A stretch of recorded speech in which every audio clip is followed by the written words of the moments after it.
Projetando o jogo, um jogo difícil, né?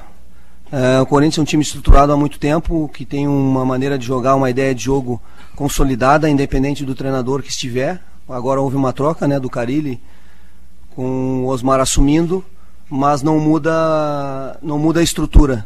E o time do Corinthians tem uma estrutura tática, uma estrutura de jogo, de ideia de jogo consolidada. A gente espera isso, um jogo difícil, mas também sabemos que nós dentro de casa somos muito fortes e estamos muito fortes, né? E queremos continuar fazendo jus a isso dentro do nosso estádio, com o nosso torcedor. Vai ser um grande jogo, um jogo difícil, e que a gente nos preparamos muito bem essa semana para fazer realmente esse grande jogo e buscar os 3 pontos. Odair, o Inter... Boa tarde. O Inter tem melhorado a sua zaga, tem sido uma das melhores zagas do Campeonato Brasileiro, junto com o Palmeiras e com o Grêmio, mas se solidificou com o Moledo e o Vitor Cuesta. Mas o Inter não vai contar com o Cuesta para esse jogo diante do Corinthians. Qual é o tamanho desta perda para o time do Inter? Realmente, quando você consolida uma mecânica de jogo com as peças que se repetem, e aí uma dessas peças sai, tu muda a característica. O Klaus ou o Danilo tem outras características. E a gente tem que tentar potencializar dentro dos treinamentos essa característica desses 2 zagueiros que vão iniciar o jogo. Muda um pouco. O Cuesta, além de ser canhoto, só por si só já tem essa diferença. Então os outros jogadores que nós temos no plantel são destros. E a gente tem que encontrar essa mecânica de saída, de jogo e outro sincronismo no treinamento para facilitar a mecânica individual, né? Mas acho que a nossa ideia, eles estão fazendo muito bem, e eu acho que a gente consegue minimizar bem as dificuldades para o jogador que está entrando. Uma outra resposta aqui, né, Odair? Você citou que o Corinthians deve manter mais ou menos o que vem fazendo do tempo do Carille, com o Osmar, que já estava lá na comissão. Mas você acha que pode ter algum reflexo essa troca? Enfim, ontem teve um jogo de Libertadores, onde o Corinthians até acabou perdendo para o Milionários. Você acha que pode ter algum tipo de mudança mínima que seja, né, até no comportamento da equipe, em função, né, de ter sido tudo rápido lá do outro lado, né, essa troca que aconteceu no Corinthians? O Corinthians, como eu iniciei aqui a conversa, o Corinthians tem uma estrutura, está consolidado, é o campeão brasileiro, é o bicampeão paulista, tem uma estrutura de jogo, uma ideia de jogo muito bem definida. Mudando ou não o treinador, a estrutura se mantém. Talvez no decorrer do processo, no decorrer do comando do Osmar, mude um pouco as características, mude um pouco o sistema, e aí comece a diferenciar um pouco daquilo que vinha em termos de Carille. Quanto à motivação, é um jogo grande, domingo à tarde, um jogo de Campeonato Brasileiro, Corinthians e Inter, mais ou menos, que pode trazer uma situação de jogadores que não vêm jogando e que podem vir a atuar, que a gente tem que estar ciente disso. Então eu acho que o jogo por si só já fala muito, e a motivação das 2 equipes vão estar lá no alto, independente de qualquer coisa. Bom, Odair, tu vai ter uma modificação necessária no sistema defensivo por conta da suspensão do Cuesta, não conta com o D'Alessandro, que foi punido no STJD. Do meio para frente, me parece que a equipe deve ser a mesma que encarou a Chapecoense. O que tu espera dessa sequência, tendo esses jogadores sem um camisa 10 clássico, sem um armador e com 3 atacantes? Se confirmar, né? Que tu já está fazendo a tese dos 3 atacantes. Confirmando os 3 atacantes, né, muda um pouco a característica quando tu não tem um armador, e tu busca outros mecanismos de jogo, outras movimentações, jogadores que dão outras características, né, e aí você treina para potencializar essas características dos jogadores que estão entrando. Então é isso que a gente fez no último jogo, e é isso que a gente vai fazer e fez durante essa semana, para que as características dos jogadores que entrarem ou que estiverem em campo potencializem a nossa ideia de jogo. Eu acho que a gente conseguiu fazer bem isso contra a Chapecoense, e eu espero que, independente dos 3 atacantes ou com o meia, a gente consiga também contra o Corinthians. Odair, bom dia, boa tarde, desculpa. Tarde. Matheus já falou certo. Olhando para o Osmar, que agora está sendo efetivado no cargo, isso me lembra um pouco, claro, devido às proporções da tua trajetória, 6 meses atrás sendo efetivado no cargo como técnico do Inter. Queria que tu traçasse um pouco um recontão aí dessa tua trajetória nesses 6 meses, porque teve período de dificuldade, teve construção de um time, a montagem de um time. Queria que tu contasse um pouco dessa tua trajetória no Inter aqui, Odé. 6 meses, tá completando 6 meses hoje? Tu nem bolo trouxe, né, Papito? Fazer um bolo de aniversário futebol brasileiro, treinador 6 meses, hein? Eu lá no início vocês lembram que eu disse que seria uma honra receber a oportunidade, e é uma honra para qualquer profissional ser treinador do Internacional. Sabíamos que tínhamos muito trabalho, vínhamos de uma situação difícil em termos de competição, sabíamos da reestruturação, do processo todo que nós teríamos que passar de reconstrução. Eu acho que nós estamos num estágio bem avançado desse processo, e o processo continua.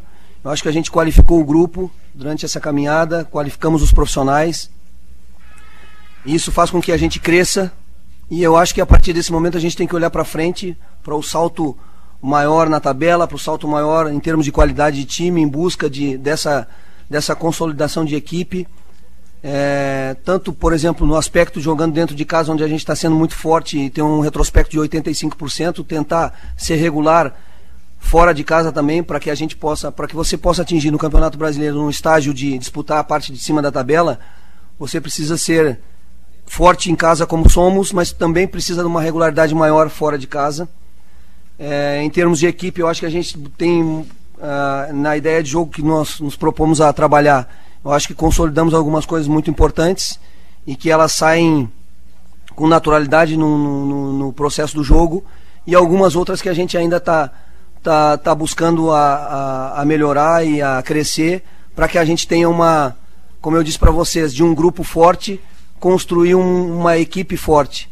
E isso é com repetição, isso é com processo que a gente vai cada vez mais encorpar. E como falei na última vez para vocês, principalmente no setor ofensivo, onde a gente obrigatoriamente teve que fazer muitas mudanças, isso acaba perdendo um pouquinho da mecânica coletiva e também não potencializa o jogador individualmente. Eu acho que com a volta de todos que passaram por um processo de lesão, com as chegadas que tivemos, eu acho que podemos crescer nesse aspecto e buscar o mais rápido possível uma regularidade em termos de organização ofensiva e defensiva, e aí sim ter uma equipe muito forte na sequência do Campeonato Brasileiro. Odair, contra a Chapecoense, o Internacional teve uma produção muito positiva, venceu 3-0, conseguiu fazer gols. Muito por conta não digo a facilidade, mas a liberdade que a Chapecoense deu para o Internacional, principalmente pelos lados do campo. Agora você vai enfrentar uma equipe que tem basicamente uma mesma ideia de jogo que você está tentando implementar. Uma defesa sólida, o Internacional tem a melhor defesa do campeonato até agora, né, tomou somente 3 gols. Você vai enfrentar uma defesa sólida, com uma saída de jogo pelos lados do campo, que é o que o Corinthians faz, e uma movimentação muito boa dos 2 meias, tanto do Rodriguinho quanto do Jadson. Como fazer para neutralizar esse Corinthians, que joga há bastante tempo, e conseguindo essa neutralidade, você vai repetir a mesma formatação que você vem colocando nos jogos desde o Grenal? Formatação que tu diz como, por favor? Dessa ideia de jogo que você tem. A ideia é, como eu digo, o sistema pode mudar, o conceito e a ideia, o modelo de jogo, nós temos um conceito bem definido em termos de parte defensiva e parte ofensiva. Independente do jogador que estiver jogando, o sistema que a gente pode usar, que vocês acompanham e sabem que a gente tem quando necessário ou por opção, essa variação do sistema, mas os conceitos defensivos e ofensivos eles são os mesmos, contra o Corinthians ou contra a Chapecoense. Claro que você tem uma estratégia diferente para uma situação de marcação ou para uma situação de algumas movimentações ofensivas, que ela muda de acordo com o jogador que entra, porque tem uma característica própria e aí muda. Se tem um jogador que tem um bom domínio, que tem um bom passe, mas ele não é um velocista, ele não é um jogador de força, ele muda um pouquinho a tua maneira de jogar ofensivamente por si só, com a característica dele. Então o que a gente vai tentar fazer contra o Corinthians é o que a gente vem tentando fazer contra todos os outros adversários. Dentro de casa a gente tem 3 jogos de uma maneira própria de jogar aqui dentro de casa, que nós estamos tendo sucesso, que é quando a gente fala de marcação ou de jogo, a gente fala de um time, de um coletivo. E a gente tem que ter um coletivo forte, um time forte em todas as fases do jogo, independente se é contra o Corinthians ou contra a Chapecoense. Então é essa a ideia de jogo que a gente está desde o início do ano trabalhando e que a gente tem feito aqui dentro do Beira-Rio, que a gente vai levar para o jogo contra o Corinthians. Muito se falou da dificuldade ofensiva até o último jogo, talvez pouco tenha se falado dos méritos defensivos. Voltando ao assunto que você tem um desfalque na defesa, é o Klaus, né? Ou não? Não sei. Tá bom, não Quase vai revelar. que eu disse Tu viu? Mas assim, então qual seria o grande mérito desse setor? Na verdade, nós temos o Danilo, temos o Thales e temos o Klaus. São jogadores que estão no grupo, que estão à disposição e que a gente pode colocar um dos três aí nessa situação na vaga do Cuesta. Que vamos tentar repetir aquilo que o Cuesta e o Moledo vinham fazendo. E qual é o grande mérito desse time no setor defensivo e do time, de uma forma geral, para ter esse número que é elogiável? Não, eu acho que a marcação ela é feita, eu lembro no início quando a gente começou a conversar, que ela é feita pela equipe. Eu não consigo enxergar um jogador correndo sozinho dentro do campo marcando a equipe adversária. Eu acho que essa é a organização ofensiva. Na fase defensiva, em qualquer momento, ou em fase mais baixa, mais média ou mais alta, é o time que marca. É o sistema que marca, é a maneira, a ideia que marca, não é o jogador. Entendeu? É um bloco inteiro. Eu acho que desde o Damião até a linha de defesa, ou desde o jogador mais à frente até a linha da defesa, são os conceitos que a gente trabalhou desde o início do ano, que são as compactações, né? São as marcações fortes e agressivas no setor. Isso tem ocorrido independente do adversário, porque isso é um conceito de jogo e é uma ideia que a gente estabeleceu. E isso é treinado com todos os jogadores do grupo. Então, na verdade, a equipe ganha uma identidade independente do jogador que está. Claro que muda um pouquinho a característica. Por exemplo, o Cuesta é um canhoto que joga ali pelo lado, que já tem a facilidade de saída. Um destro jogando por ali, talvez ele tenha um pouquinho mais de dificuldade, mas o conceito não muda, porque todos os jogadores que estão no grupo estão treinando o conceito defensivo desde o início do ano. Então a gente acredita, né, nesse conceito de jogo, nesse conceito de trabalho, e que tem dado resultado. A gente acredita que os jogadores que estão no grupo treinam da mesma maneira, sabem o conceito, que muda um pouco a característica individual.